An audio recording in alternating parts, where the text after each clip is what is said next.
गोलोकेश्वर प्रभु? हाँ प्रभु। काट गया सब? नहीं मैंने नहीं किया बट इसका फायदा मिलेगा आपको। क्या कर दिया था प्रभु जी? बाहर ही कर दिया बिल्कुल गोलोकेश्वर प्रभु जी। गोलोक पहुंचाने का वो कर दिया। हाँ गोलोकेश्वर प्रभु हमने क्या चरण में अपराध किया? गोलोकेश्वर प्रभु हमको बाहर कर दिया। अच्छा है कि अरे आपको बताती हूँ आपने क्या अपराध किया। खुद प्रसाद खाते रहते हो ना, आप हमको खिलाते नहीं हो। सबसे बड़ा अपराध आपका यही है। गोलोकेश्वर प्रभु जी ने अपन को गोलोक पहुंचाने की व्यवस्था करी थी और अपन लोग वापस यही आ गए। वापस सब आ गए। वापस अपन यही आ गए। बताओ अभी इतने शुद्ध नहीं है ना माता जी, हम पापी लोग हैं। अभी इतनी जल्दी कैसे पहुंच जाएंगे? ये भौतिक जगत माया के चक्कर में है प्रभु जी, इंद्र भगवान के जैसे सुअर की चोरी में वो जाने को ही तैयार। हाँ सबका चला गया था प्रभु जी। कुछ आपको भगा दिया गोलोकेश्वर प्रभु ने। तो वो होस्ट है ना भैया, अभी कुछ भी कर सकते हो। गोलोकेश्वर प्रभु स्क्रीन शेयर कीजिए please, we can give some time study और देयर। तो श्री रूप गोस्वामी के बारे में भूमिका वर्णन है, वो मैं संक्षेप में बताता हूँ और फिर उसके आगे से हम जो है पहले चैप्टर से शुरू करते हैं। श्री रूप गोस्वामी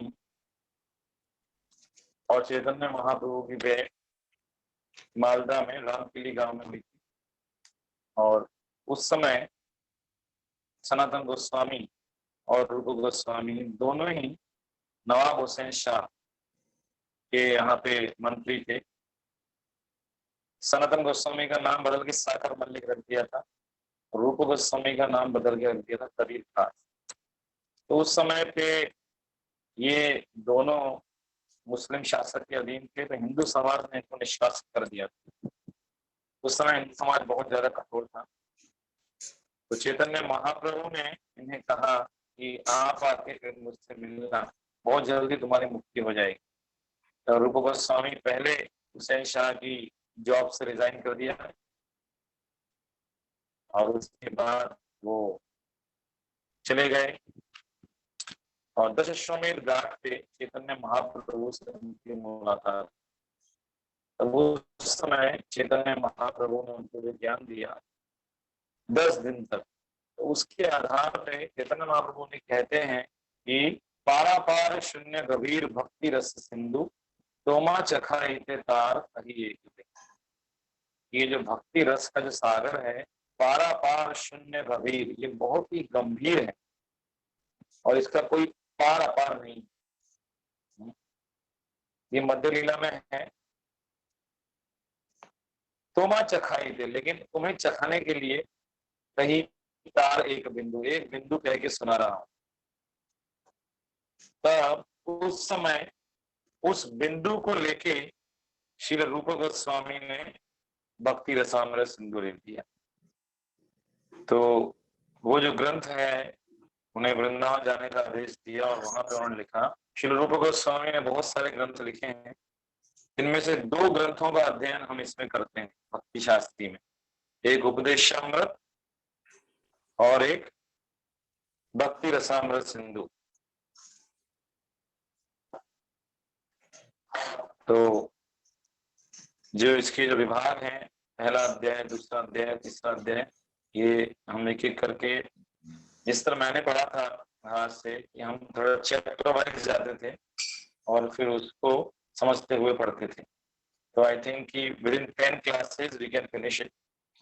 इस तरह 10 दिन में चैतन्य को समझा था रूप गोस्वामी को, हम प्रयास करेंगे 10 दिन में इसको कम से कम पूर्व विभाग को हम पूरी तरह से समझें और इसको जीवन में अपनाएं। तो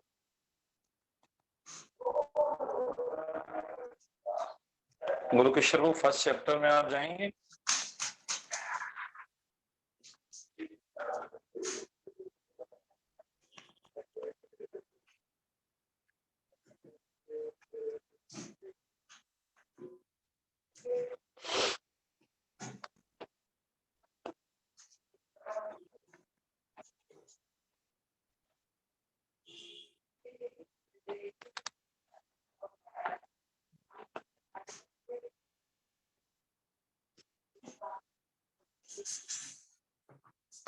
इसके पहले भूमिका में और कुछ चीजें समझाते हैं कि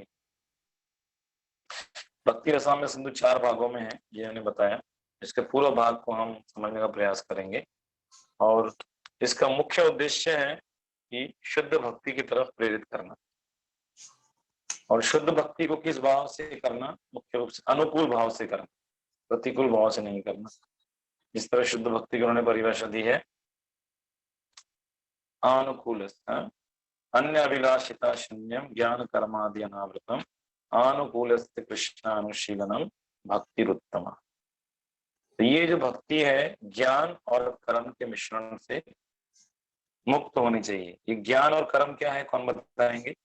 हाथ होकर बताइए।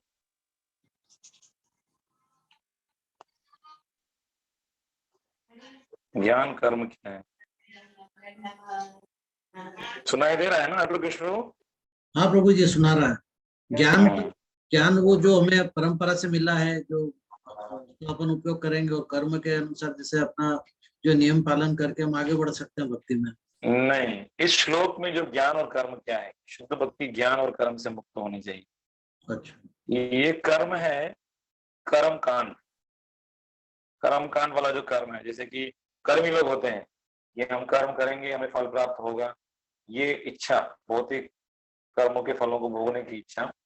और ये जो ज्ञान है ये है भगवान की चेतना से रहित ज्ञान, शुष्क ज्ञान जो है।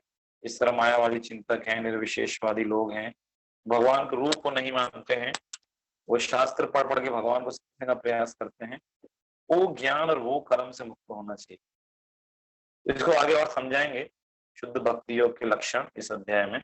Just I am giving some outline. तो इनसे जब शुद्ध भक्ति, फ्रूटिव एक्टिविटी इंग्लिश में बोलते हैं कर्म, और फिलोसॉफिकल स्पेकुलेशन इसे बोलते हैं ज्ञान। तो इन दोनों से जब मुक्त होते हैं तब शुद्ध भक्ति के स्तर में हम आते हैं। तो एक और चीज आप नोट कर सकते हैं, this devotional service is a sort of cultivation. ये जो भक्ति है ये एक अभ्यास है। कल्टीवेशन शब्द का अर्थ क्या होता है? मधुमय पुत्र प्रभु, कल्टीवेशन। आपके पास तो बांग्ला पुस्तक है। विदम माता जी, कल्टीवेशन किसी चीज को पैदा करना। पैदा करना, जैसे हम खेती कल्टीवेट करते हैं, खेती में, है ना, बोलते हैं लैंड कल्टीवेट कर रहे हैं। तो उसी तरह से हमारा जो हृदय है ये एक लैंड है, जमीन है, जिसमें भक्ति का बीज बोया जाता है। तो उस बीज को हमको क्या करना है? कल्टीवेट करना है। उसे एक और शब्द बोलते हैं अनुशीलन। अनुशीलन मतलब ऐसा भक्ति का अर्थ ये नहीं है कि एक जगह बैठ जाना, बल्कि निरंतर अभ्यास करके उसको, बीज को सींचना, है ना। तो ये जो पर्टिकुलर शब्द यूज किया है अनुशीलन, कृष्ण अनुशीलनम भक्तिरुत्तमा, यानी कृष्ण की सेवा में युक्त होना, ये है शुद्ध भक्ति। कल्टीवेट, और इसको और अच्छे से कहें तो you can write cultivation by following the previous acharya. किस तरह कल्टीवेट करना, जो पुराने आचार्यों ने जो बताया उसके अनुसार। जैसे कल्टीवेट शब्द आता है तो कोई ना कोई एक्टिविटी उसके अंदर आती है। इसलिए प्रभुपाद जी ने भक्ति को प्रभुपाद जी ने किस तरह परिभाषित किया? इंग्लिश में क्या बोलते हैं भक्ति को? Devotional service. Devotional service. वैसे तो कई जगह डिवोशन ही लिखा है, लेकिन प्रभुपाद जी ने कहा डिवोशनल सर्विस। तो वो एक सेवा है। तो उस सेवा में करने में बहुत सारे कार्य हैं, उनको कहा है भक्ति के अलग अलग अंग, जो कि हम आगे पढ़ेंगे। पहले तो ये बताया शुद्ध भक्ति योग के क्या लक्षण है, उसके बाद उसके कर्म के बारे में, कर्म से मुक्त होने का क्या अर्थ, ज्ञान से मुक्त होने का क्या अर्थ है, ये बताया है। फिर अंग बताए। तो हम एक एक करके उसको पढ़ने का प्रयास करेंगे।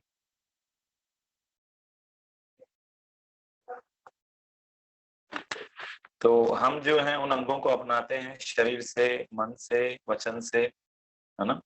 शरीर मन वाणी से उन भक्ति के अंगों को हम अपनाने का प्रयास करते हैं। साथ ही आपने उपदेशामृत में पढ़ा होगा कि भगवान की 3 प्रमुख शक्तियां हैं। बुद्धमानंद प्रभु, क्या क्या शक्तियां हैं भगवान की 3 प्रमुख?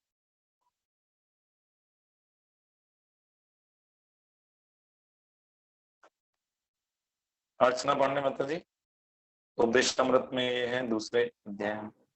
हाँ, प्रभु जी, आह्लादनी शक्ति और वो नहीं, वो दूसरे अध्याय में ये नहीं है।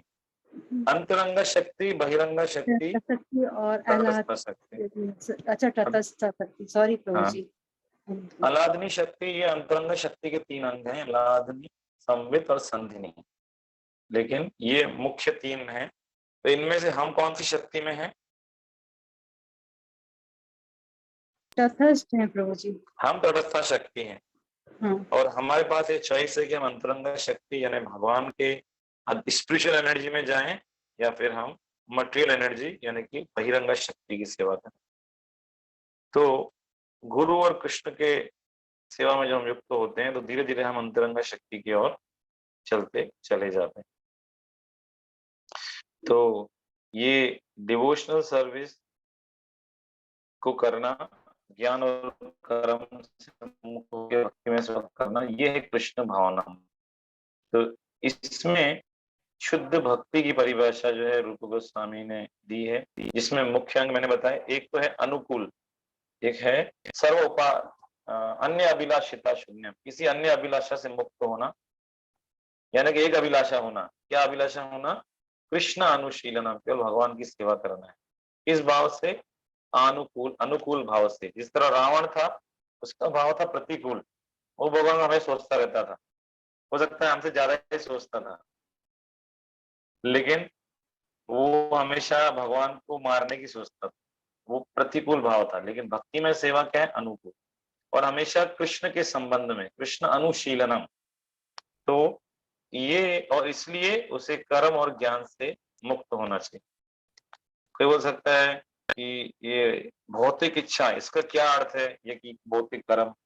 तो यहाँ पे सिंपल हम लिख सकते हैं, समझ सकते हैं, any desire except for the service of the Lord is called material desire. भगवान की सेवा को छोड़कर कोई भी इच्छा है वो है भौतिक इच्छा।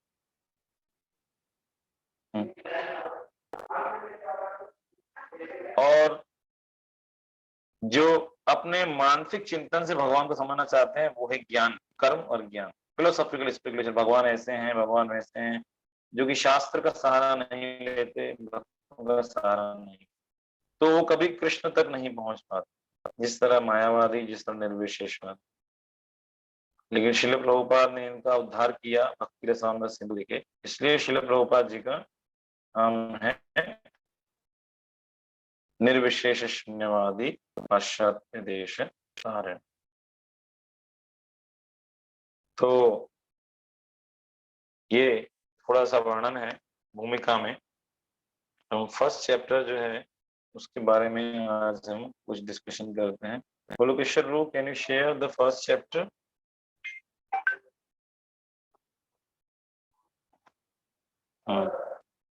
आई विश कि हम थोड़ा इसमें से पढ़ें और उसके बाद हम थोड़ा सा समझने का प्रयास कर सकते हैं। गोलोकेश्वर रूप, you can start reading.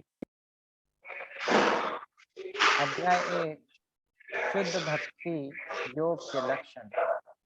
Shrimad Bhagavat तीसरा स्कंद 26वां अध्याय 12 और 13 श्लोक में माता देहूति को उपदेश करते हुए भगवान कपिल ने शुद्ध भक्ति योग के ये लक्षण बताए हैं। हे जननी, जो मेरे शुद्ध भक्त हैं, उन्हें जिन्हें सकाम कर्म अथवा ज्ञान से कोई प्रयोजन नहीं, उनका चित्त मेरी सेवा में इतना तन्मय रहता है कि वे मुझसे उस सेवा के अतिरिक्त कभी और कुछ अभिलाषा नहीं करते, यहाँ तक कि मेरे धाम में रहने की इच्छा भी वे नहीं करते। आगे बढ़िए। मुक्ति के 5 भेद हैं। सायुज्य, भगवान के साथ एक हो जाना। सालोक्य, भगवान के लोक में वास। सारूप्य, भगवान के समान रूप की प्राप्ति। शार्ष्टी, भगवान के समान ऐश्वर्य की प्राप्ति। और सामीप्य, भगवान के संग में रहना।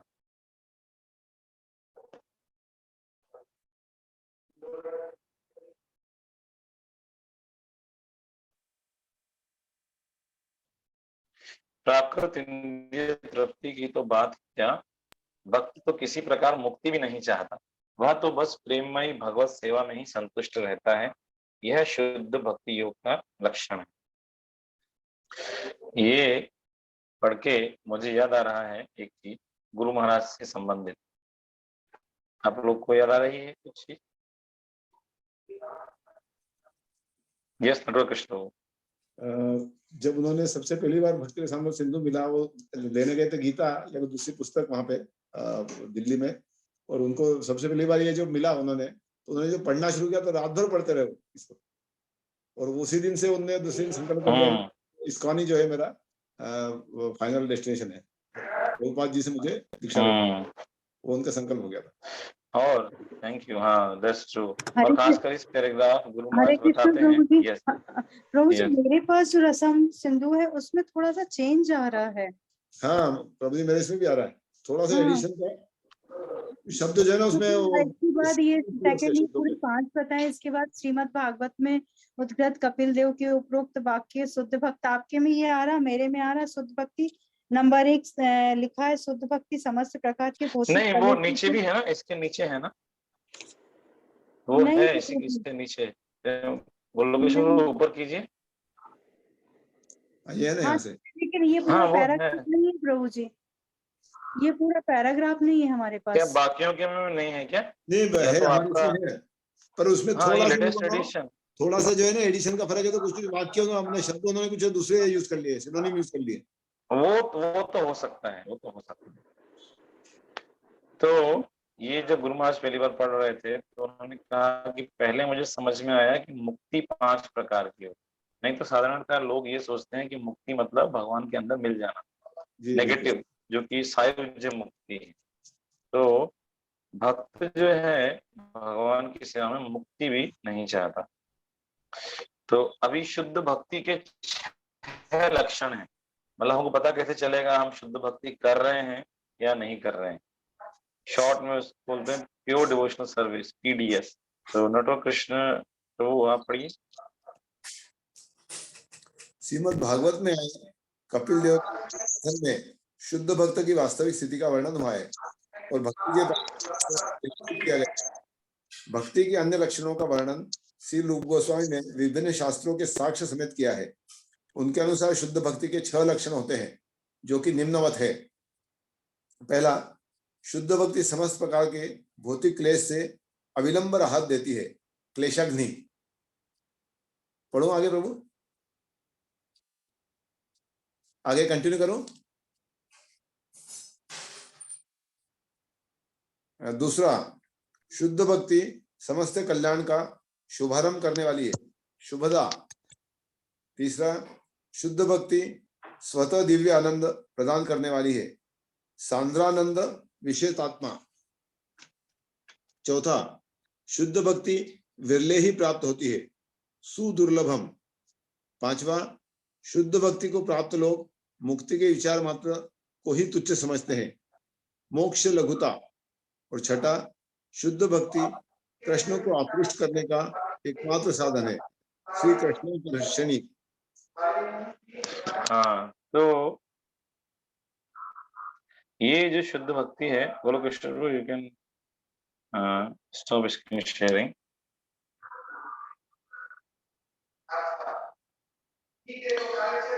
तो just 1 minute, closing the door.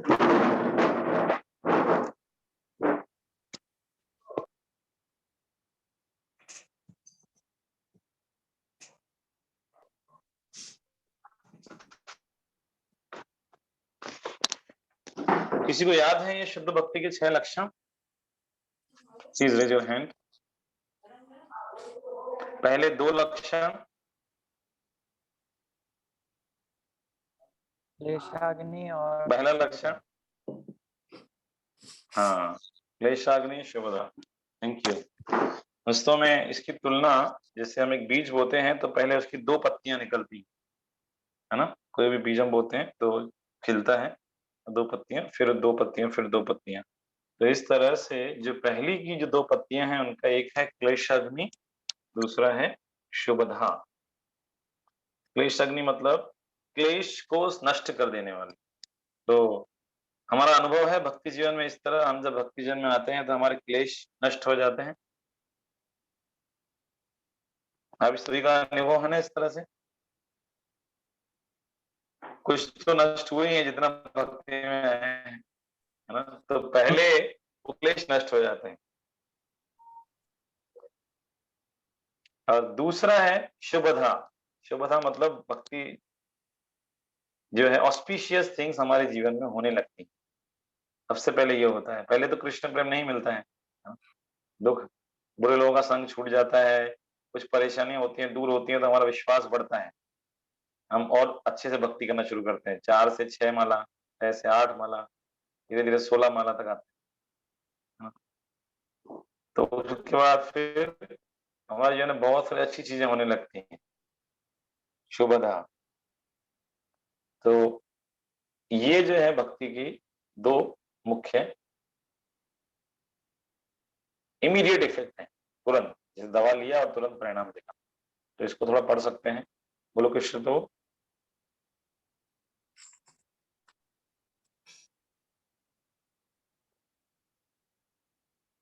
you can share the screen. Yeah.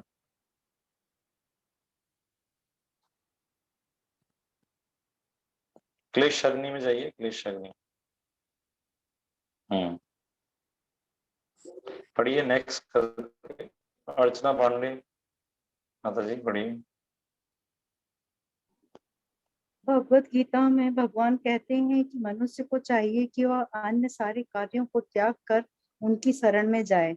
वहीं भगवान यह भी वचन देते हैं कि वे शरणागत जीवों को सारे पाप कर्मों के फल से बचाएंगे।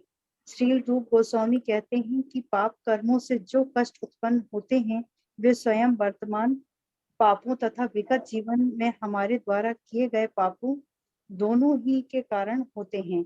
सामान्यतः जीव अज्ञान अविद्या के कारण पाप कर्म करता है, किंतु पाप कर्मों के फल से बचने के लिए अज्ञान कोई बहाना नहीं हो सकता।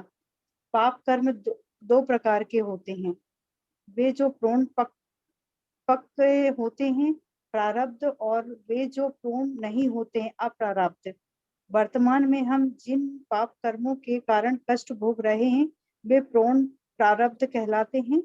वे सब पाप कर्म जो हमारे भीतर संचित हैं और जिनके लिए हमने अभी कष्ट नहीं भोगा है अपूर्ण अप्रारब्ध माने जाते हैं। उदाहरणतः हो सकता है कि किसी मनुष्य ने अपराध किया हो किंतु वह अभी तक उसके लिए बंदी न बनाया गया हो, किंतु ज्यों ही उसका पता चल जाएगा त्यों ही वह बंदी बना दिया जाएगा। इस प्रकार हम अपनी कतिपय पाप कर्मों के द्वारा भविष्य में होने वाले कष्टों की प्रतीक्षा करते हैं, और कुछ ऐसे पाप कर्म हैं जो पूर्ण होते हैं जिनके कारण हम इस समय कष्ट भोगते हैं।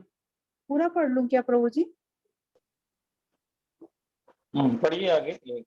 इस प्रकार पाप कर्मों एवं तज्जनित कष्टों को श्रृंखला बन जाती है और बद्ध जीव इन पापों के कारण जन्म जन्मांतर कष्ट उठाता है। वह अपने वर्तमान जीवन में विगत जीवन के पाप कर्मों के फलों के कारण कष्ट भोगता है और साथ ही अगले जीवन के लिए अधिक कष्टों को मूल लेता रहता है। जब कोई किसी जीर्ण रोग से पीड़ित रहता है, किसी मुकदमे में फंस जाता है, किसी निम्न कुल में जन्म लेता है या अशिक्षित रह जाता है अथवा बदसूरत दिखता है, तो उन्हें पूर्ण पाप कर्मों प्रारब्ध का प्रगट्य जानना चाहिए। ऐसे अनेक विगत पाप कर्मों के फल हैं जिनके कारण हम इस समय कष्ट भोगते हैं, और अपने वर्तमान पाप कर्मों के कारण हम भविष्य में कष्ट भोगेंगे। किंतु इन समस्त पाप कर्मों के फल तुरंत समाप्त हो सकते हैं यदि हम कृष्ण भावना अमृत को ग्रहण कर लें। इसका प्रमाण स्वरूप गोस्वामी श्रीमद् भागवत में 11.14.19 उदाहरण देते हैं। यह श्लोक भगवान कृष्ण द्वारा उद्धव को दिए गए उपदेश से संबंधित है। जिसमें वे कहते हैं, हे उद्धव, मेरी भक्ति उस प्रज्वलित अग्नि के समान है जो इसमें डाले गए असीम ईंधन को जलाकर खाक खाक बना सकती है। तात्पर्य यह है कि जिस प्रकार प्रज्वलित अग्नि कितनी ही मात्रा में ईंधन को जलाकर खाक कर सकती है, उसी प्रकार कृष्ण भावना अमृत में भगवान की भक्ति सारे पाप कर्मों के ईंधन को जला सकती है। उदाहरणतः गीता में अर्जुन ने सोचा था कि युद्ध करना पाप कर्म है, किंतु कृष्ण ने अपने आदेश से उसे युद्ध में प्रवृत्त किया, जिसके कारण वह शुद्ध भक्ति बन गया। इसीलिए अर्जुन को कोई पाप फल नहीं भोगना पड़ा। श्री रूप गोस्वामी श्री हाँ, तो यहाँ पे बताया है कि अप्रारब्ध और प्रारब्ध दो चीजें हैं। इसे हम सुनते हैं कभी कि ये व्यक्ति अपने कर्मों का फल भोग रहा है, तो ये है प्रारब्ध। और आगे जो फल मिलने वाला है फलोन्मुख, वो फल अभी उन्मुख प्रकट नहीं हुआ है लेकिन होने वाला है। तो वो है इस तरह से संचित पाप कर्म है, जो इकट्ठा हुए हैं, फल मिला नहीं, तो है अप्रारब्ध। इस तरह से कोई कोई इच्छा के रूप में है, जैसे बोलते हैं बीज अभी इच्छा के रूप में है, तो वो आपको बीज बोना है, कर्म करना है, फल मिलेगा। तो ये सब जो है ये सब नष्ट हो जाते हैं कब? विष्णु भक्ति व्रतात्मना, विष्णु या कृष्ण की भक्ति में संलग्न होने से। इस तरह एक श्लोक आता है एक पुराण में, अप्रारब्ध फलम पापम कूटम बीजम फलोन्मुखम क्रमेणेव प्रलीयेत विष्णु भक्ति रतात्मना। अप्रारब्ध, अप्रारब्ध जो नहीं मिले हैं, फलम पापम, कूटम, कूटम बीजम, फलोन्मुखम, फलोन्मुखम जो मिल रहे हैं, ये सब क्रमेणेव प्रलीयेत, एक एक करके धीरे धीरे सब के सब नष्ट हो जाएंगे। कैसे नष्ट होंगे? कौन बताए कैसे नष्ट होंगे? कृष्ण भावना के अनुसार। हाँ, किसी को ये श्लोक याद है? ये श्लोक याद करना चाहिए। और जैसे पत्र में बहुत सारे श्लोकों का अलग अलग जगह पे उसका उद्धरण दिया हुआ है, जैसे यहाँ पे 11वें स्कंद से श्री रूप गोस्वामी उद्धरण देते हैं, तो उनमें भी कुछ कुछ महत्वपूर्ण श्लोक हैं जो कि आप याद कर सकते हैं। जैसे एक श्लोक है शुद्ध भक्ति की परिभाषा क्या है, वो आपके कोर्स में भी है, अनुकूल अन्याभिलाषिता शून्यम ज्ञान कर्मादि अनावृतम आनुकूल्येन कृष्ण अनुशीलनम भक्तिरुत्तमा। तो इस तरह से जो श्रृंखला है वो तोड़ सकते हैं भगवान की भक्ति करने से। जिस तरह हम शिक्षा में सुनते हैं सौ महादावाग्नि निर्वापण, तो ये फल तो पहला ही फल ये है, इतनी जल्दी हम सारे पाप कर्मों की श्रृंखला से मुक्त हो जाते हैं जब भगवान की भक्ति में हम युक्त होते हैं। बोलो कृष्ण को ऊपर कीजिए।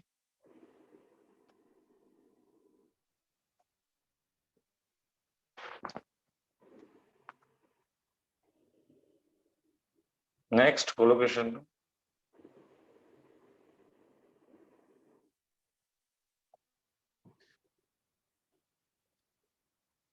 पूर्व पापों के बहुत से फलों को हम वर्तमान में भोग रहे हैं और क्रियमाण पाप कर्मों का क्लेश आगे भोगना पड़ेगा।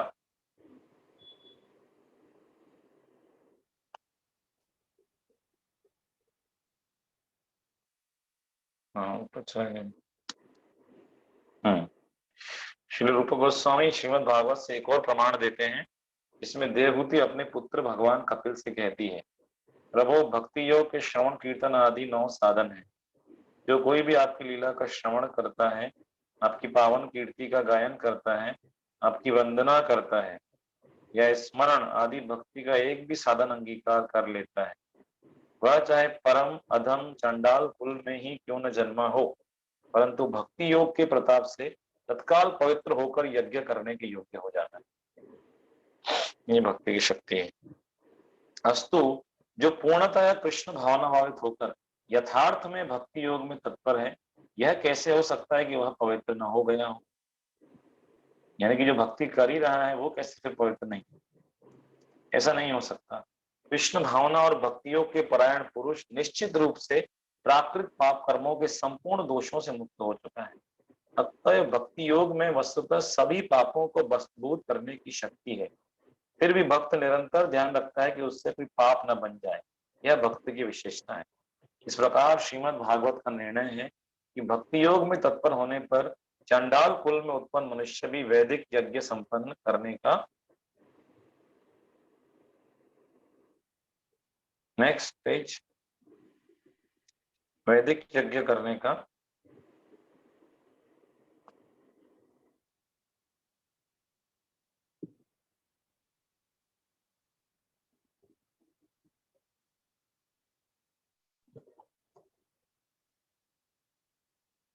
अधिकारी बन जाता है।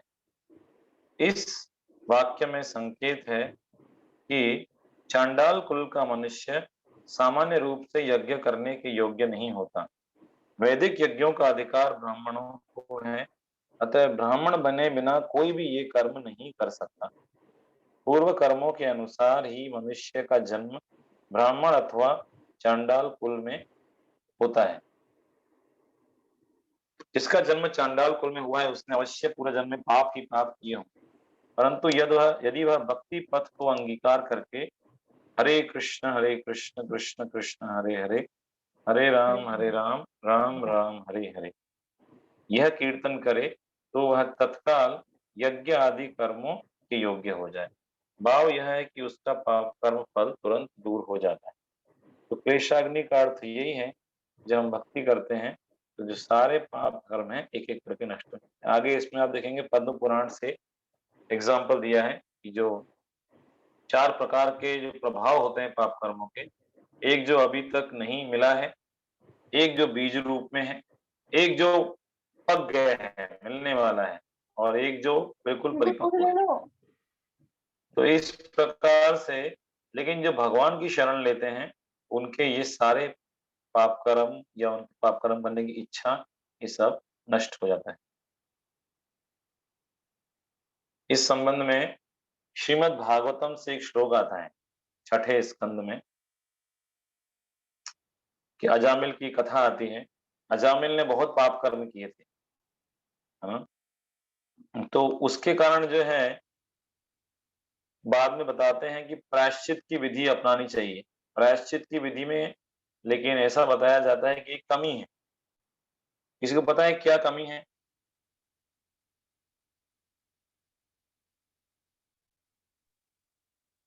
अलग अलग विधियां हैं प्रायश्चित की।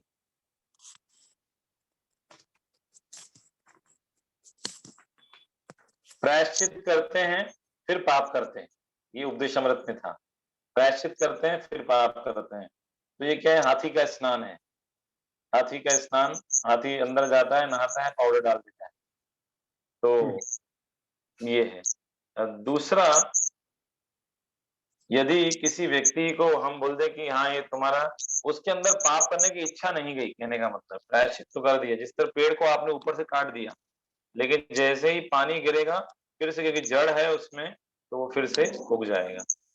तो इसी तरह से किसी व्यक्ति को मान लीजिए कष्ट हो रहा है, बीमारी हो रही है, कुछ गलत खा लिया, तो अभी वो छोड़ देगा, लेकिन फिर ठीक हुआ फिर खाना शुरू कर देगा, फिर इंद्रिय तृप्ति शुरू कर देगा। लेकिन यदि उसके अंदर से वो इच्छा ही चली जाए तो फिर कोई समस्या नहीं। यदि पेड़ की जड़ को ही जला दे तो बारिश में पेड़ नहीं उगेगा। तो जो ये जो दान की विधियां हैं, तपस्या की विधियां हैं, कर्मकांड की विधियां हैं जो वेदों में बताई, ब्रह्म तपसा ब्रह्मचर्येण क्षमेन च दमेन च, ये सब जो पापमय गतिविधियों को क्षणिक रूप के लिए रोकती हैं। लेकिन जब तक हृदय शुद्ध नहीं है, व्यक्ति फिर से उन गतिविधियों को करता ही रहेगा। लेकिन जब वो शुद्ध भक्ति में सेवा को अपनाता है, तब वो इससे उस पाप करने की इच्छा से ही मुक्त हो जाता है। इस प्रकार केवल एक भक्ति ही जो है इस दृढ़ जो इच्छा है पाप भोगने की, इस पर इंद्रिय तृप्ति की, उसको काट सकता है। कैसे? कृष्ण भावनामृत के द्वारा। बाकी योग सिद्धियां इनके द्वारा वो भक्तों की तरह कभी उन्नति नहीं कर सकता। और एक चीज है, ये जो मिथ्या अहंकार की जो गांठ हमारे हृदय में है, इसका कारण क्या है बताएगा? हम जब पाप कर्म करते हैं तो उसका कारण, ये भगवत गीता में बताया है 30वें अध्याय में, यहाँ भी बताया है।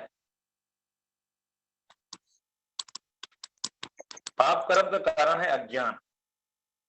तो यदि व्यक्ति को पता होगा कि ये करने से मुझे कष्ट भोगना पड़ेगा तो वो फिर नहीं करेगा। तो ये जो हृदय में जो मिथ्या अहंकार की गांठ है, इसका कारण है अज्ञान। जब तक उसे अपनी पहचान नहीं पता है, इसलिए यहाँ भगवत गीता में पहले बताया कि हमारी पहचान क्या है, हम कृष्ण के दास हैं। तो जब ये ज्ञान जब मिलता है, तब इच्छा, हमारी जो भौतिक भोग होने की इच्छा है, वो धीरे धीरे धीरे धीरे खत्म हो जाती है। ये कृष्ण भावनामृत की अग्नि है। या अंधकार, जिस तरह जंगल में आग लगती है, सबसे पहले कौन मरते हैं?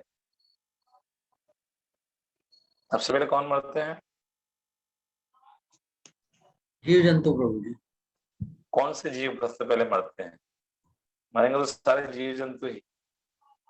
रेंगने वाले या सांप। राधिका सहेली माता जी। पहले तो पेड़ मरते वो, पेड़ पौधा। अरे पेड़ नहीं, पेड़ पौधा नहीं, जीव जंतु की बात कर रहे हैं। सांप मरते हैं सबसे पहले, क्योंकि सांप तो पेड़ पौधे, पशु तो भागेंगे लेकिन सांप तो भाग नहीं पाएंगे ना, तुरंत जल जाएंगे। तो उसी तरह जैसे कृष्ण भगवान की अग्नि प्रज्वलित होती है, तो अज्ञान अंधकार सबसे पहले नष्ट हो जाता है। ये यहाँ बताना चाह रहे हैं। ये है क्लेश अग्नि। इसके बाद है शुभधा। शुभधा के बारे में, वास्तविक शुभ जो है सारे जीवों का कल्याण करना है, ये है शुभ की परिभाषा। Actual auspiciousness means welfare activities for all the people of the world. ऐसा नहीं कि हमारा ही कल्याण हो।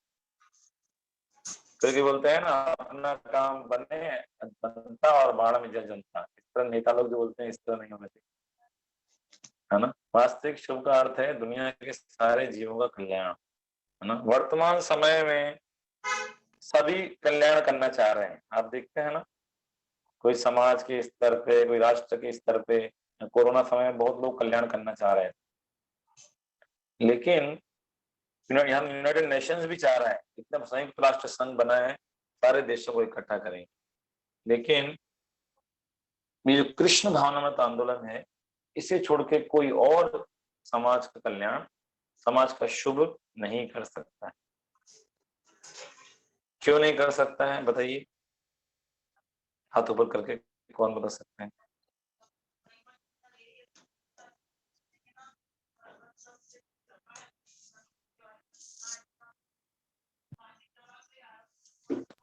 कृष्ण भावनामृत सबसे शुभ कार्य क्यों है?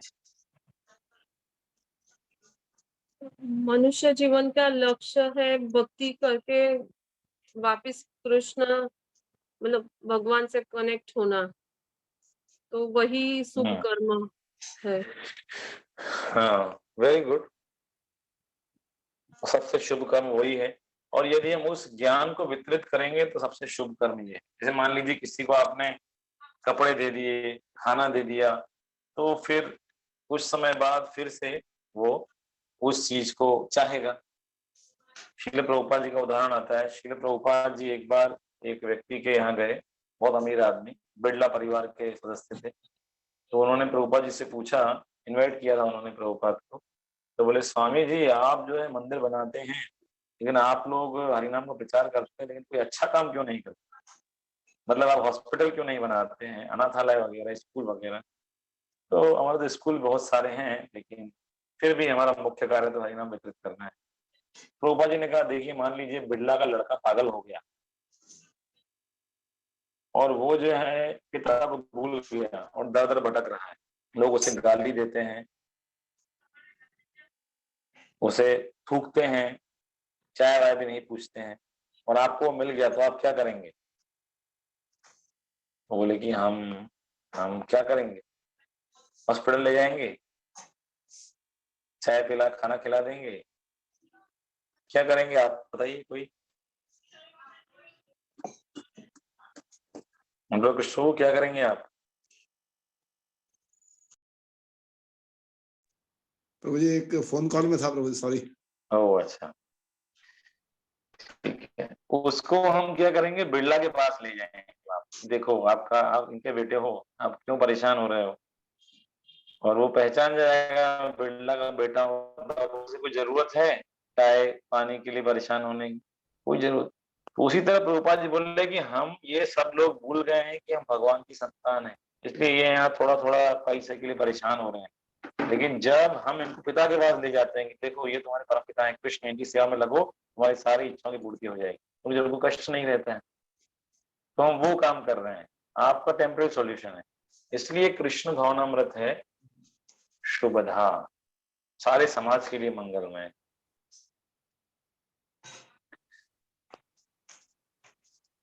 यहाँ तक कि पेड़ पौधों को भी वो पसंद कर रहा है जो कृष्ण भक्ति का प्रयास कर रहा है। इस तरह चेतन महाप्रभु ने दिखाया था, पशुओं को भी नचा दिया था, हिरण को भी नचा दिया था, ये आपने सुना होगा झारखंड के जंगलों में। झारखंड के जंगलों में। दूसरा, व्यक्तिगत रूप से हम देखें कि जो भक्ति करते हैं उनके अंदर सारे गुणों का विकास होता है। ऐसा एक श्लोक है, कहाँ है श्लोक, किसी को याद है? यस्यास्ति भक्ति मधुमेह। प्रभु मेरा सेवा है, मैं जा रहा हूँ, ऑडियो ऐसे सुनूंगा ट्रांसफर पे। अच्छा ठीक है, ठीक ठीक, तुम वीडियो ऑफ करके सुन सकते हो। यस्यास्ति भक्ति भगवती अकिंचना सर्वे गुणेश तत्र समासते सुरा। 5, 18, 12 18वां अध्याय 12वां नंबर श्लोक। यस्यास्ति भक्ति भगवती अकिंचना, जिसके अंदर भगवान के प्रति अकिंचन भक्ति जागृत होने लगती है, सर्वे गुणेश तत्र समासते सुरा, उसके अंदर सारे देवताओं के गुण आ जाते हैं। यहाँ तक कि देवता भी उनके साथ रहना पसंद करते हैं, है ना, देवताओं के विशेष विशेष गुण। दूसरी तरफ जिसके अंदर भक्ति नहीं है उसके अंदर कितने गुण हैं? उसके अंदर कोई भी गुण नहीं है, क्योंकि वो मनोरथे न असति दावतो बही, वो मन के रथ पे बैठा हुआ है और वो बाहर की ओर भाग रहा है। भक्ति, वो अपने लक्ष्य को ही नहीं जानता, मेरा लक्ष्य क्या है। तो इस प्रकार से हो सकता है एकेडमिकली जैसे वैज्ञानिक लोग हैं, बहुत ज्यादा पढ़ लिख ले, लेकिन वो मन के चिंतन में हमेशा रहेगा और हमेशा अशुद्ध रहेगा। इस तरह बहुत सारे लोग हैं, बड़ी बड़ी डिग्रियां प्राप्त करके हैं, लेकिन वो कृष्ण भक्ति ग्रहण नहीं कर पाते, गुणों का विकास उनके अंदर नहीं होता है। फॉर एग्जाम्पल, कोई इसका उदाहरण दे सकते हैं? इसका उदाहरण हम खुद हैं, आप खुद में देखिए। हम सब जानते हैं ये चीजें गलत हैं, लेकिन हम फिर भी हम उसको रोक नहीं। चाय पीना, मांस खाना, कई लोग मांस खाते थे, चाय तो कुछ नहीं, चाय तो हर घर में चलती है हिंदुस्तान में।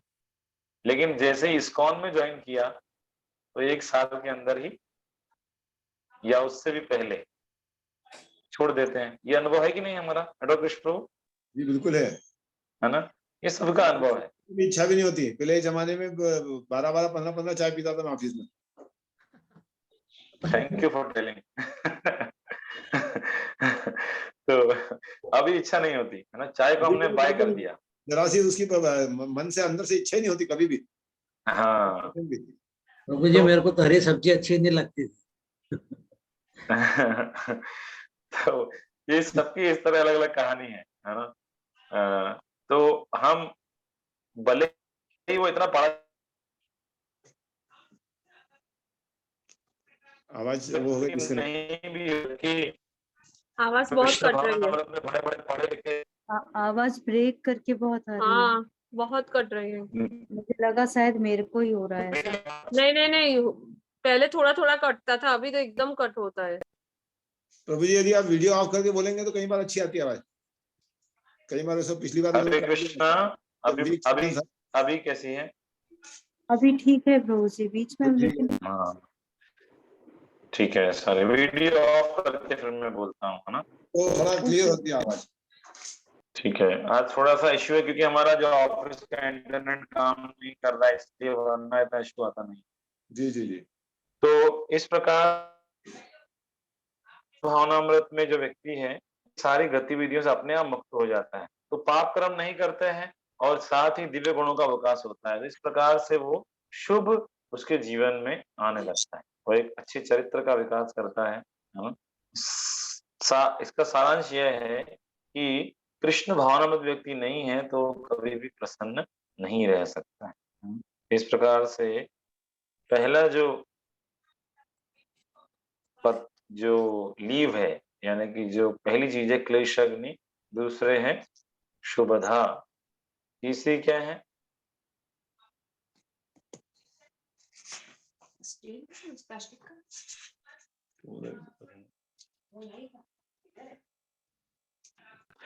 सांद्रानंद विशेषात्मा, सुधुर्लभा, सांद्रानंद विशेषात्मा, उसका सुधुर्लभा तीसरा।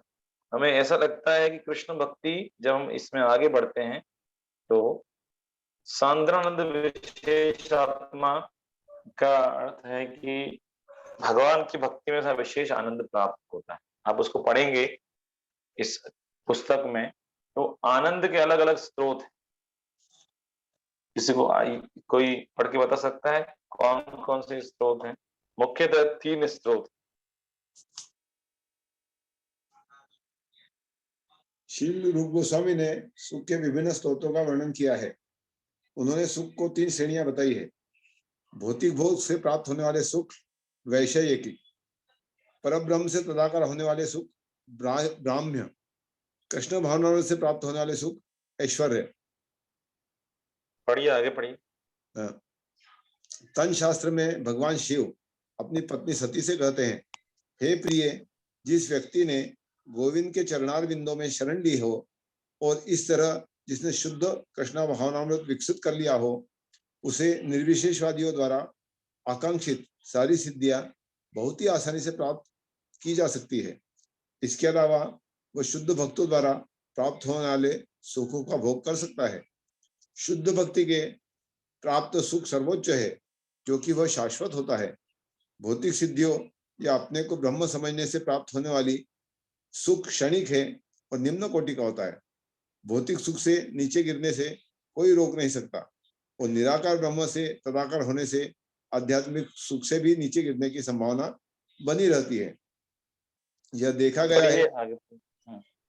गया है कि बड़े बड़े मायावादी, निर्विशेषवादी सन्यासी जो अति उच्च शिक्षा प्राप्त किए होते हैं और लगभग सिद्ध आत्माएं होते हैं, कभी कभी राजनीतिक कार्यों या सामाजिक कार्यों की ओर मुड़ जाते हैं। इसका कारण यह है कि उन्हें वास्तव में निर्विशेष ज्ञान में कोई चरम दिव्य सुख नहीं मिल पाता। अतएव वे भौतिक मंच पर उतरकर ऐसे सांसारिक कार्यों में लग जाते हैं।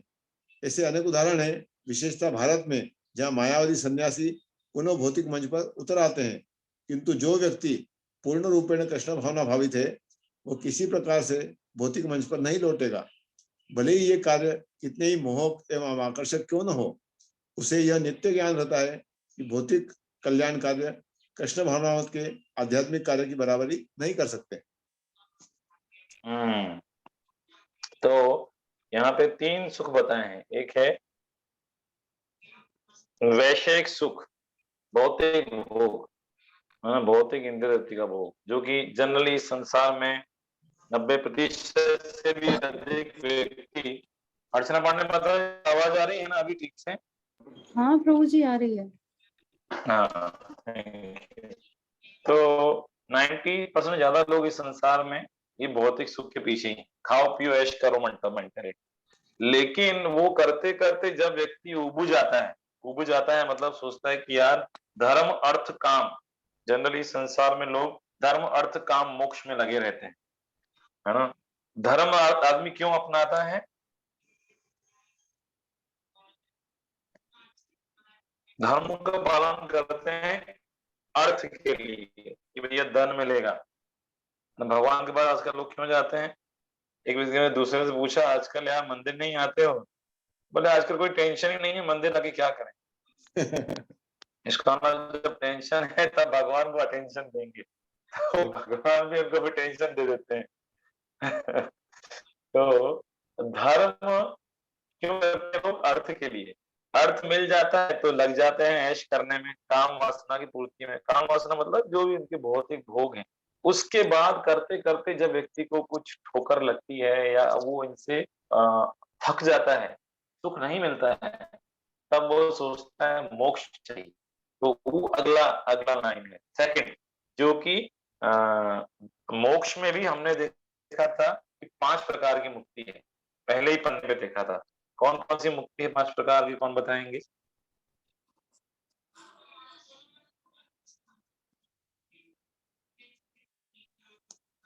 सायुज्य,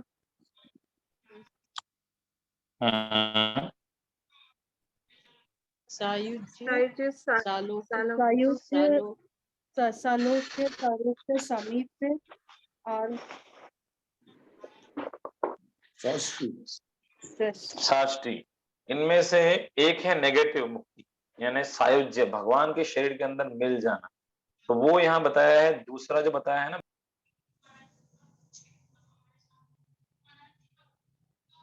ब्रह्मानंद, यानी कि परम ब्रह्म से मिलके जो सुख प्राप्त होता है, वो है दूसरा सुख, जो कि भौतिक सुख से तो ऊपर है, लेकिन सबसे उच्च सुख है कृष्ण भावनामृत का सुख। तो यहाँ पे क्यों? क्योंकि यहाँ पे उसका कारण बताया है कि जब कोई व्यक्ति जो भौतिक सुख भोग रहा है, इंद्रिय तृप्ति, वो तो निराश होता ही है, क्योंकि इंद्रिय तृप्ति के द्वारा तो कभी व्यक्ति सुखी हो ही नहीं सकता है। जिस तरह आग में जितना घी डालेंगे आग उतनी बढ़ती जाएगी, है ना। तो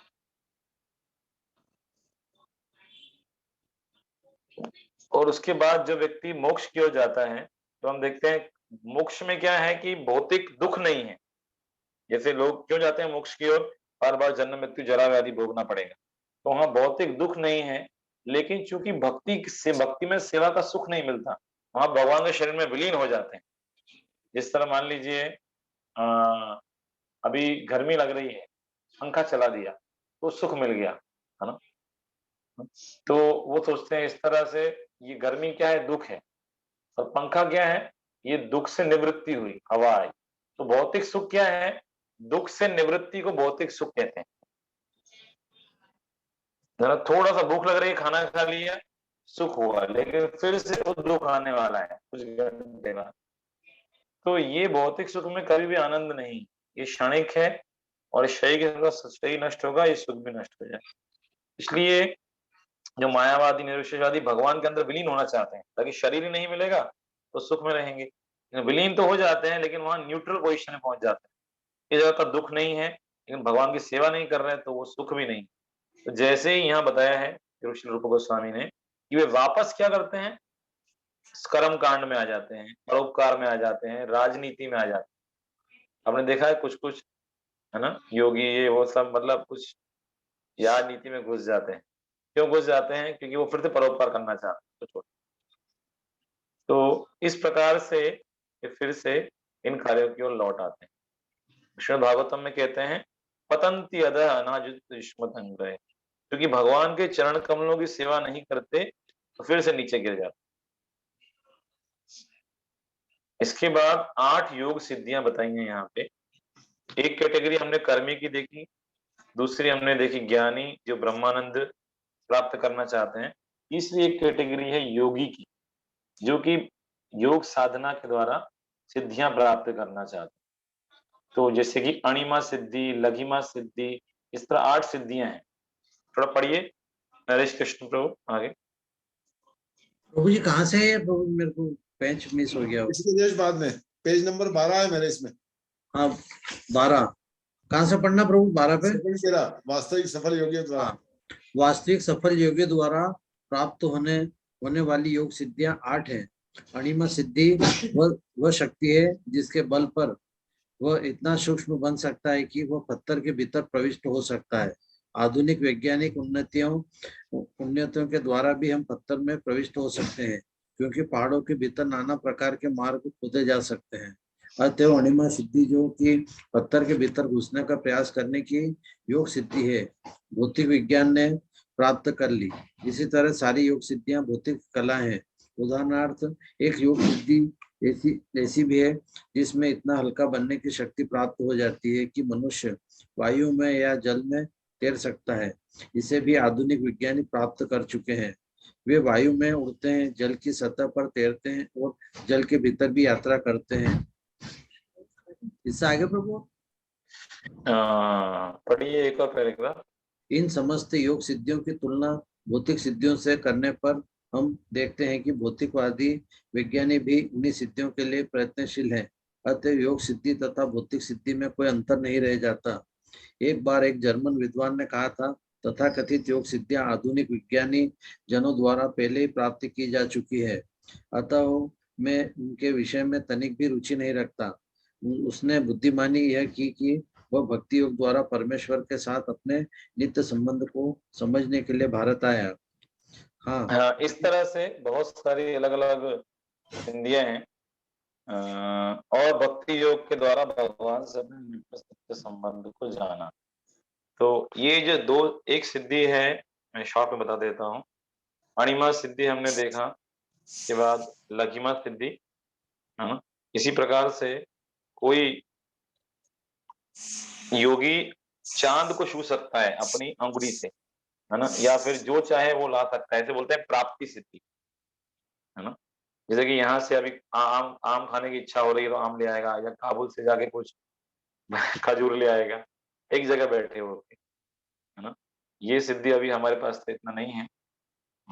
एक सिद्धि है इशिता, जिससे कि आप एक ग्रह बना सकते और ग्रह नष्ट कर सकते। इशिता आपके हाथ में है। एक सिद्धि है वशिता, जिससे आप किसी को वश में कर सकते, जैसे नाम है वशिता, जो आप कहेंगे वो करेगा। सम्मोहन बोलते हैं ना, हिप्नोटिज्म, इस तरह से।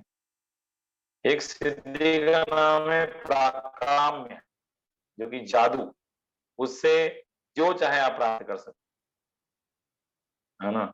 जैसे कि एक आंख में पानी घुसा कर दूसरी आंख से पानी निकाल सकते, मतलब ये सब सिद्धियां हैं। एक सिद्धि है लास्ट कामावश्यता। कामावश्यता मतलब ये भी एक जादू है। कामावश्यता जो है, आप जो आपका स्वभाव है उसके विरुद्ध कार्य कर सकते हैं, मतलब असंभव कार्य को भी कर सकते हैं आप। तो इस तरह से बहुत सारी सुख सुविधा प्राप्त कर सकते यदि यौगिक सिद्धियां प्राप्त कर लेते हैं तो। लेकिन इसके बाद में बताया है कि मूर्ख लोग ये नहीं जानते कि ये कई बार वो सोचते हैं कि कृष्ण भक्ति जो है मूर्ख लोगों के लिए या कम बुद्धिमान लोगों के लिए, वे जिनके पास बहुत सुख साधन नहीं है। ये लोग नहीं जानते किसी भी क्षण जो है इन स्थितियों से उनको धक्के मार के निकाल दिया जा सकता है। अज्ञान के कारण वो सोचते हैं कि उनका जीवन नित्य जीवन है, हमेशा वो रहेंगे, जो भौतिक शरीर को जो सुख सुविधा मिल रही है वो हमेशा रहेंगे। तो ये सब चीजों के कारण वो लोग या तो कर्म या ज्ञान या योग सिद्धियों में फंस जाते। लेकिन जो भक्त है वो इन शुद्ध भक्त इन सिद्धियों की अपेक्षा नहीं करता है, क्योंकि शुद्ध भक्ति में उसको जो आनंद मिल रहा है, जो तीसरे स्तर का आनंद है, वो इतना दिव्य है, इतना आनंद है कि कोई भी आनंद उसकी तुलना भी नहीं कर सकता है। हाँ, यहाँ ऐसा बताया गया है कि जो कृष्ण भक्ति का एक बिंदु का भी जो आनंद है ना,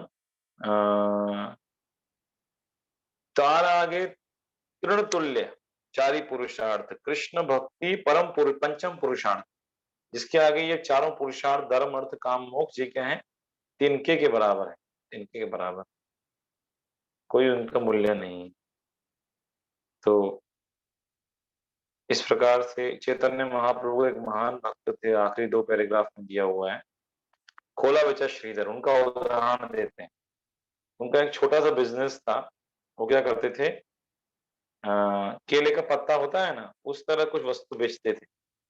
तो उसमें से बहुत कम कमाते थे और उसमें से 50% गंगा मैया की सेवा में लगा कि वो पेड़ का पत्ता जो है गंगा किनारे है, पौधा ये पेड़ है तो वहीं से मुझे मिल रहा है, गंगा मैया का योगदान है, उनकी पूजा भी करते थे इस प्रकार। और महाप्रभु आके उनको जो है मजाक करते थे, बोलते थे सस्ते में दो, सस्ते में दो। तो लेकिन फिर भी वो श्रीधर खुश थे, कुछ नहीं था, और वो चाहते थे कि भगवान इस स्थिति में मुझे हमेशा आप रखें। तो ये शुद्ध भक्ति की ऐसी स्थिति, यदि वो भगवान की सेवा में लगे रहेंगे तो उन्हें और कुछ भी नहीं चाहिए, यहाँ तक कि मुक्ति भी नहीं चाहिए। तो इस तरह श्लोक आता है कि सायुज्य सालोक्य सामीप्य साक्षी इति उत दीयमानम न गृह्णन्ति विना मत सेवनम विना। यदि मेरे भक्तों को मुक्ति भी दे दे कि सामीप्य मेरे साथ रहो, सालोक्य मेरे जैसा लोक दे देंगे आपको, योग स्थिति से प्राप्त कर लो, दीयमानम न गृह्णन्ति फिर भी वो देंगे तो भी नहीं लेंगे। कब नहीं लेंगे? बिना मत सेवन, यदि मेरी सेवा उनको उस समय मेरी सेवा नहीं मिलेगी तो वो नहीं, यदि मेरी सेवा मिलेगी नरक में जाना पड़ेगा तो भक्त लोग नरक में जाने को भी तैयार हो जाते। तो आखिरी पैराग्राफ पढ़िए इसका। इन द नारद पंचरात्र में कहा गया है। अधिक शैली माता जी आपके पास बुक है, आप पढ़ सकते हैं। नारद ने श्रीमद् भागवतम में 7.10.48-49 में किया है, जब राजा युधिष्ठिर प्रहलाद महाराज की चरित्र महिमा की प्रशंसा करते हैं। ये कहीं और पढ़ रहे हैं क्या? नहीं, ये लास्ट ही है। ना, ये सुदुर्लभा में चली गई हैं आप। इसके ऊपर जो है सांद्रानंद विशेष नारद पंचरात्र में कहा है। अच्छा, श्री रूप गोस्वामी कहते हैं, यदि ब्रह्मानंद अर्थात ब्रह्म से एकाकार होने के सुख को करोड़ों गुना किया जाए तब भी वह भक्ति सागर से प्राप्त होने वाले सुख के मात्र अंश के तुल्य नहीं हो सकता। हरि भक्ति सुबोधय में प्रहलाद महाराज अपनी प्रार्थनाओं से भगवान नरसिंहदेव को तुष्ट करते हुए कहते हैं, ये ब्रह्मांड के प्रभु, मुझे आपके समक्ष दिव्य आनंद का अनुभव हो रहा है। मैं सुख के सागर में मग्न हो चुका हूँ। अब मैं इस सुख सागर की तुलना में ब्रह्मानंद के सुख को गोकुल के जल के समान तुच्छ मानता हूँ। इसी प्रकार श्रीमद् भागवतम पर श्रीधर स्वामी के भाष्य भावार्थ दीपिका में पुस्तक है प्रभु, कुछ भाग्यशाली लोग जो हाँ, ये कहाँ पढ़ रहे हैं? जी आपने तो कहा, ये एक्चुअली हमारा ये जो मेरा वर्जन है ना, ये बहुत पुराना है मेरे पास। ओ अच्छा, ठीक है। हाँ, इसलिए शायद उसमें नहीं मिल रहा है। हाँ, ठीक है, मैं पढ़ देता हूँ। ठीक है। जी। नारद पंचरात्र में कहा है कि जिसमें भक्ति का कुछ भी विकास हुआ हो वह पुरुष धर्म अर्थ काम अथवा 5 प्रकार की मुक्ति से होने वाले मोक्ष को बिल्कुल सुख को बिल्कुल तुच्छ समझता है। शुद्ध भक्त के हृदय में ऐसा कोई सुख प्रवेश तक नहीं कर सकता। धर्म अर्थ काम मोक्ष के सुख तो दासियों के समान अभिवादन करते हुए भक्ति रूप महारानी के पीछे पीछे चला करते हैं। भाव यह है कि शुद्ध भक्त को किसी भी स्रोत से मिलने वाले सुख का अभाव नहीं रहता। उसे कृष्ण सेवा के अतिरिक्त और कुछ नहीं चाहिए, परंतु यदि वह कोई अन्य इच्छा करे भी तो उसके मांगे बिना ही भगवान उसे पूरा कर देते। ये है भक्ति की विशेषता। इसके बाद 3 और हैं, मैं चाहता हूँ आज फिनिश कर देते हैं क्योंकि 1 पेज 2 पेज हैं।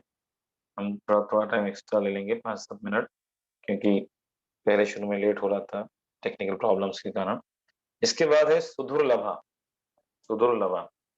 The rareness of pure devotional service. इसका क्या अर्थ होता है? सुदुर्लभा का क्या अर्थ होता है? जो आसानी से नहीं मिले। हाँ, जो बहुत ही आसानी से नहीं मिलते। इसमें एक श्लोक आता है ना, कैसे भक्तिलता बीज प्राप्त होता है? गुरु कृपा प्रभु। कौन सा श्लोक है? कृपा पाए भक्तिलता बीज। गुरु ब्रह्मांड भ्रमित कौन भाग्यवान जीव, गुरु कृष्ण प्रसादे पाए भक्तिलता। ब्रह्मांड में कई जीव भ्रमण कर रहे हैं, करोड़ों अनंत अरबों, उनमें से कोई ऐसा जीव है जो भ्रमण करते करते 14 भवनों में से गुरु कृष्ण की कृपा हो जाती है, भक्तिलता का बीज उसको प्राप्त हो। जैसे उज्जैन में देखिए कितने जीव भ्रमण कर रहे हैं, भक्ति शास्त्री कोर्स कितने लोग कर रहे हैं। ये समझ सकते हैं कि ये कितना दुर्लभ है शुद्ध भक्ति, है ना। और शिव जी पार्वती से भी ऐसे कहते हैं कि कोई अच्छा दार्शनिक है, कोई ज्ञान के बारे में जानता है तो वो संसार से मुक्त हो सकता है ना। लेकिन ये सब वेदों का अध्ययन करना, पुण्य कर्म करना, भौतिक सुख भोग सकता है, लेकिन ये भक्ति नहीं प्रदान करते हैं। बड़े हजारों जन्मों के प्रयास क्यों न करता रहे। क्यों? इसके बारे में बताते हैं कि कृष्ण मुक्ति दे देंगे आपको, लेकिन भक्ति नहीं देंगे। क्यों नहीं देंगे बताइए?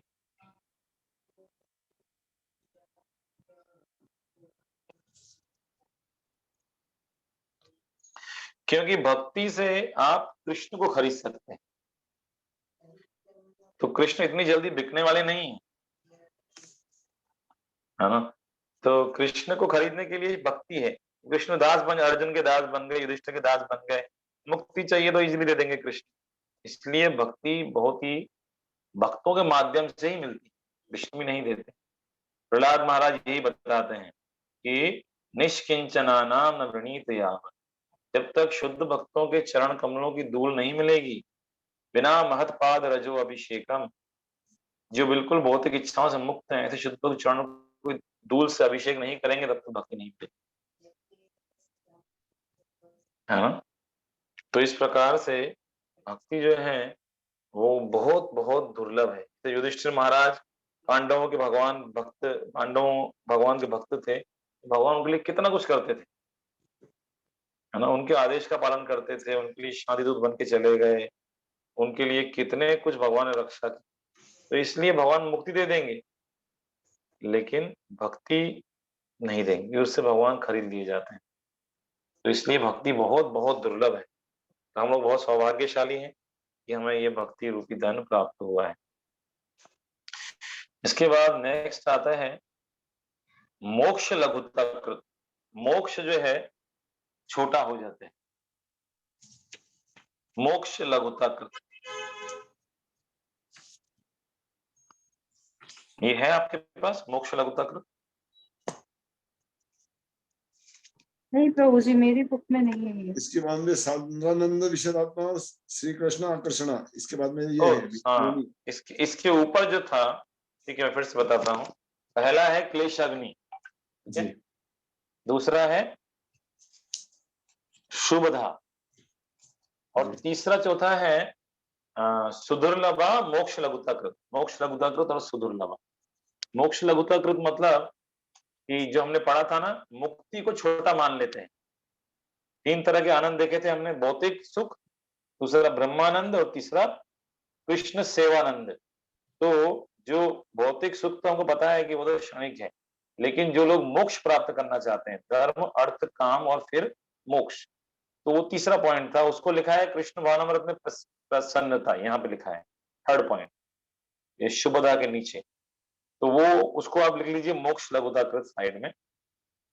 और उसके बाद है सुदुर्लभा, और उसके बाद है सांद्रानंद विशेषात। तो इसका अर्थ क्या है मोक्ष लघुताकृत का? इसका अर्थ है कि मोक्ष हमको लघु लगने लगता है, जो कि हमने पढ़ा था कि किस प्रकार भक्त लोग मुक्ति नहीं चाहते हैं, भगवान की भक्ति चाहते हैं। उसके बाद सुदुर्लभा, उसके बाद सांद्रानंद विशेषात्मा।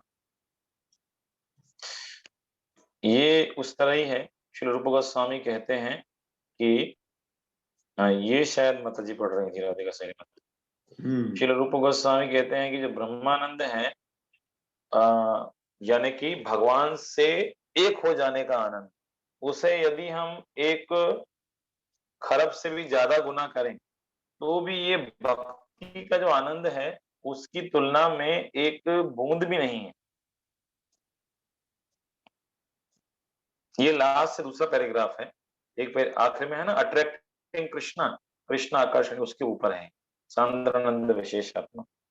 तो हरि भक्ति सूर्योदय में प्रहलाद महाराज यही बताते हैं, नरसिंह देव को बताते हैं कि हे नरसिंह देव, आपकी उपस्थिति में मुझे दिव्य आनंद का अनुभव हो रहा है, आनंद के समुद्र में मैं डूब गया हूँ।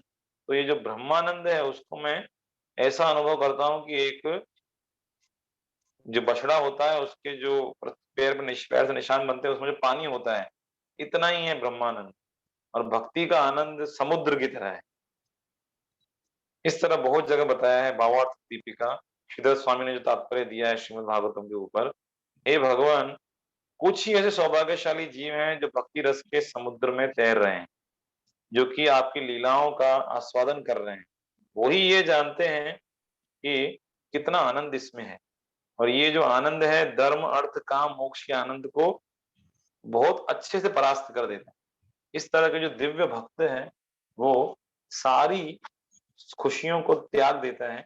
भक्ति के अलावा उसे कोई और चीज अच्छी नहीं, उसे लगता है कि बाकी चीजें क्या है, तिनके के समान है। यह है सांद्रानंद विशेष आत्मा, जो इस तरह आनंद से जो है आत्मा जब पूरी तरह पूरित हो जाता है तब ऐसा अनुभव होता है। हो सकता है हमको उतना अनुभव अभी नहीं हो रहा है जी। क्योंकि हम अभी क्लेशाग्नि और शुभधा स्तर पे हैं, है ना। लेकिन जब भक्ति के अंगों को अपनाएंगे तो ऐसा अनुभव होगा। और आखिरी में क्या होगा, उसको क्या बोलते हैं, छठे जो है स्टेज, श्री कृष्णा कृष्णा, श्री कृष्ण आकर्षणी। इसका अर्थ क्या है? कृष्ण को आकर्षित करना। हाँ, भक्ति कृष्ण को भी आकर्षित कर देती है। जिस तरह राधा रानी है कृष्ण को आकर्षित कर देती है ना, मदन मोहन। तो यहाँ पे ये जो शुद्ध भक्ति का अर्थ है यहाँ पे लिखा भी है कि भक्ति में हाईएस्ट डिग्री क्या है, राधा रानी है हाईएस्ट जो डिग्री है। क्योंकि कृष्ण है मदन मोहन यानी कामदेव को परास्त कर सकते हैं हजारों। राधा रानी और अट्रैक्टिव है, इसलिए उनको मदन मोहन मोहिनी कहते हैं। तो हम सौभाग्यशाली हैं कि मदन मोहन की सेवा में लगे हुए हैं। तो भक्ति का जो अर्थ है वो यहाँ बताया है कि राधा रानी के चरण कमलों का अनुसरण करना, या वृंदावन के जो निवासी हैं वो अपने आप को सभी राधा रानी की सेवा में अपने आप को रखते हैं। इसका मतलब भक्ति इस भौतिक जगत का कार्य ही नहीं है, भक्ति है श्रीमती राधा रानी के मार्गदर्शन में हम ये कार्य करते हैं। या जो उनके जो भक्त हैं, महात्मानस्तु माम पार्थ दैवी प्रकृति आश्रिता, जो महात्मा है जो कि अंतरंग शक्ति के अंदर है, उनके मार्गदर्शन में हम भक्ति करते हैं। तो ये जो भक्ति है ये कृष्ण को भी वश में कर लेता। कृष्ण स्वयं श्रीमद् भागवतम में ऐसा कहते हैं, है ना, कि गोपियों को कहते हैं कृष्ण न पारये अहम, कि मैं, आप लोग इतने अच्छे से मेरी सेवा की हैं कि मैं उसका उत्तर नहीं दे सकता। न पा रहे हैं, मेरे पास ये शक्ति नहीं है कि मैं उसको आपके ऋण को चुका पाऊं। लास्ट पैराग्राफ पढ़ेंगे प्रभु। How Krishna becomes attracted by devotional service, second last. भक्ति करने का अर्थ है ये वाला? नहीं, इसमें आखिरी paragraph, how Krishna becomes attracted by devotional service. Krishna कैसे कृष्ण भक्ति से आकर्षित होते हैं। कृष्ण अपने भक्तों की भक्ति से जिस प्रकार आकृष्ट होते हैं उसका वर्णन नारद ने श्रीमद् भागवतम 7.1048-49 में किया है। जब राजा युधिष्ठिर प्रहलाद महाराज के चरित्र की महिमा की प्रशंसा करते हैं तभी नारद राजा को संबोधित करते हैं। भक्त दूसरे भक्तों की सदैव प्रशंसा करता है।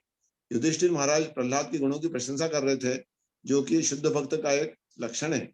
शुद्ध भक्त कभी भी अपने को महान नहीं समझता, वो सदा यही सोचता है कि अन्य भक्त उससे बढ़कर है।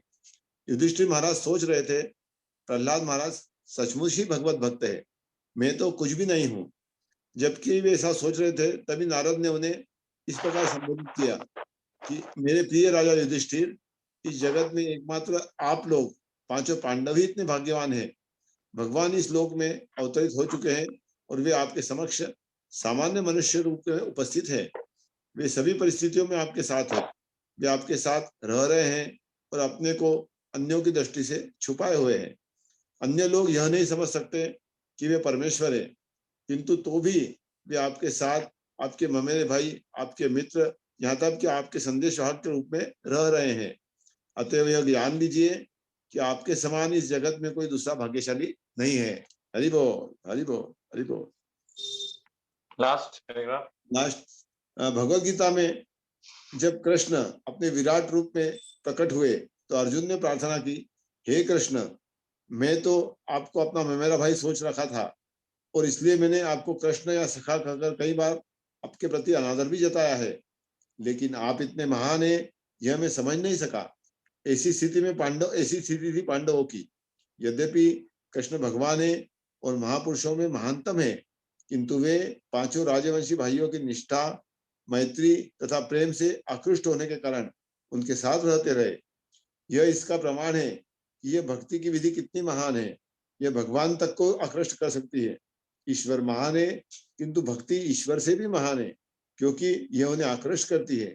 जो लोग भक्ति नहीं करते वे यह कभी नहीं समझ सकते कि ईश्वर की सेवा करने का कितना महत्व है। हरि बोल। तो यहाँ पे पहला चैप्टर खत्म हुआ। इसमें की 6 अंग बताए हैं। पहले अंग का नाम क्या है? कौन 6 अंग बताएंगे? Please raise your hand.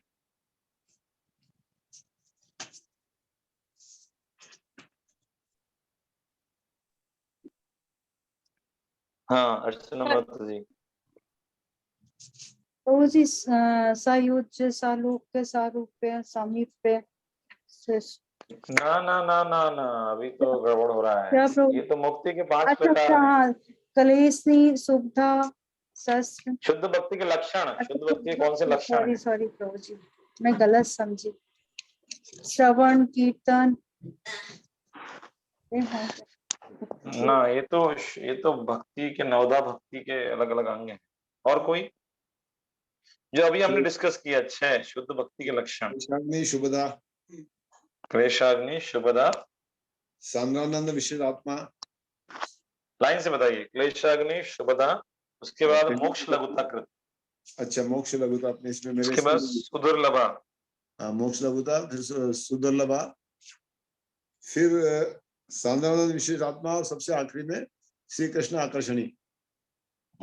गोलोकेश्वर, आप कुछ बताएंगे? इसको क्रम थोड़ा आगे पीछे करना पड़ेगा इसमें प्रभु जी, आपने बताया। यही है प्रभु जी, क्लेशाग्नि, शुभदा और मोक्ष लघुता और तीसरा मोक्ष लघुता है ना? सुदुर्लभा और सुदुर्लभता, सांद्रानंद, विशेषात्मा, विशेषात्मा और कृष्ण आकर्षण। हाँ, तो आगे इसमें आगे बताएंगे कि भक्ति में क्या क्या अलग अलग स्टेजेस हैं। जैसे वैदिक भक्ति है ना, और उसके बाद है भाव भक्ति, और उसके बाद है प्रेम भक्ति। तो ज्यादा ज्यादा वर्णन क्यों साधन भक्ति का किया गया है इसमें आगे, क्योंकि हम साधन भक्ति के स्तर पे ही हैं, है ना। तो इसलिए उसका वर्णन आगे आएगा। उसके लिए क्या योग्यता चाहिए साधन भक्ति करने के लिए, ये तीसरा अध्याय है। और उसके बाद भक्ति जो है मुक्ति से भी बढ़कर है, ये है चौथा। तो उसके बाद फिर जो है भक्ति कितनी शुद्ध है इसके बारे में वर्णन होगा। और फिर उसके बाद छठे अध्याय से आएगा भक्ति करना कैसे है, वैदिक भक्ति को, उसके अलग अलग अंग क्या हैं। तो इस तरह 64 अंग हैं। तो हम प्रयास करेंगे उनको समझने का, वो करने का। तो कल से हम दूसरा अध्याय शुरू करेंगे जी।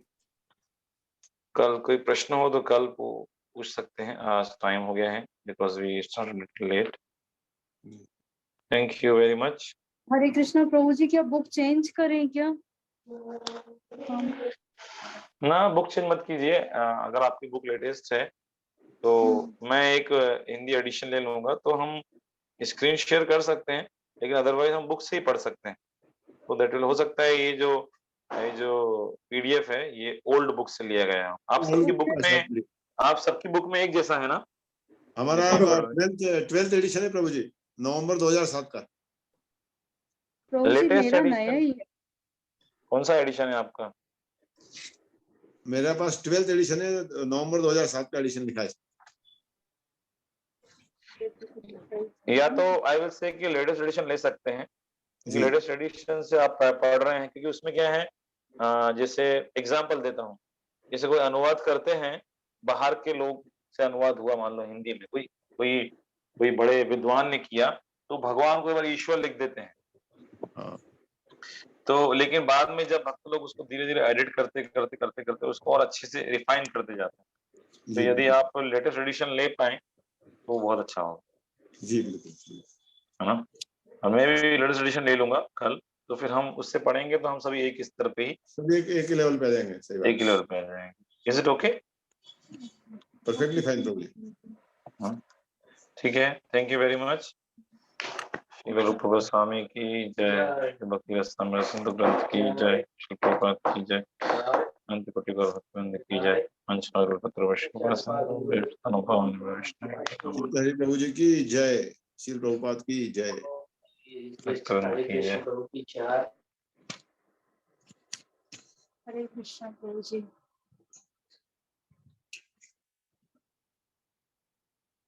हरे कृष्णा, दंडवत प्रणाम।